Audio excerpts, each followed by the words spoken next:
Hyderabad Jubilee hills లోని CM Revanth Reddy నివాసానికి MRPS అధ్యక్షుడు మందకృష్ణ మాదిగ వెళ్లారు. సీఎం రేవంత్ రెడ్డితో ఆయన భేటీ అయ్యారు. ఎస్సీ వర్గీకరణ, రిజర్వేషన్ల అంశంపై చర్చించినట్లుగా తెలుస్తోంది. వీటిపై మందకృష్ణ అభిప్రాయాలు అడిగి తెలుసుకున్నట్లుగా తెలుస్తోంది. ఇక ఈ భేటీలో మంత్రులు దామోదర రాజనరసింహతో పాటు పొంగులేటి శ్రీనివాసరెడ్డి, ప్రభుత్వ సలహాదారు కె కేశవరావు, సీఎం సలహాదారు వేం నరేందర్ రెడ్డి, మాజీ ఎమ్మెల్యే సంపత్ కుమార్, మాదిగ సామాజిక వర్గానికి చెందిన నేతలు పాల్గొన్నారు.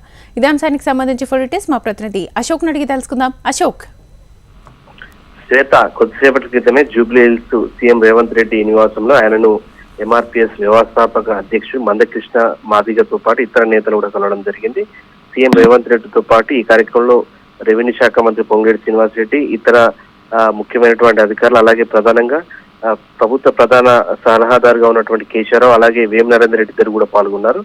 మనం చూస్తున్నాం, గత వారం ఏదైతే అసెంబ్లీ సాక్షిగా ఎస్సీ వర్గీకరణ సంబంధించి తీర్మానం చేశారు. అలాగే అంత ముందు ఏకసభ్య కమిషన్ సంబంధించినటువంటి రిపోర్ట్ ఇవన్నీ కూడా నివేదించినటువంటి నేపథ్యంలో దీనిపై మందకృష్ణ మాదిగ సీఎం ను కలవడం కూడా ప్రాధాన్యత సంతరించుకుంది. అయితే ఎస్సీ రిజర్వేషన్లకు సంబంధించిన వర్గీకరణ అంశాలకు సంబంధించి సీఎం రేవంత్ రెడ్డితో మందకృష్ణ మాదిగ మాట్లాడడం జరిగింది. 1-2 క్యాస్ట్లకు సంబంధించి, అయితే ఉపకులాలకు సంబంధించినటువంటి అంశంలో 1-2 సబ్ కులాలకు సంబంధించినటువంటి వాటి విషయంలో కొంత అన్యాయం జరుగుతుంది. వాటిని కూడా సరిచేసే కార్యక్రమంలో ముందుకు పోవాలి. అలాగే రిజర్వేషన్ల అంశం కావచ్చు, వర్గీకరణ అంశం విషయంలోనే ప్రధానంగా ఇద్దరి మధ్య కూడా చర్చ జరిగింది.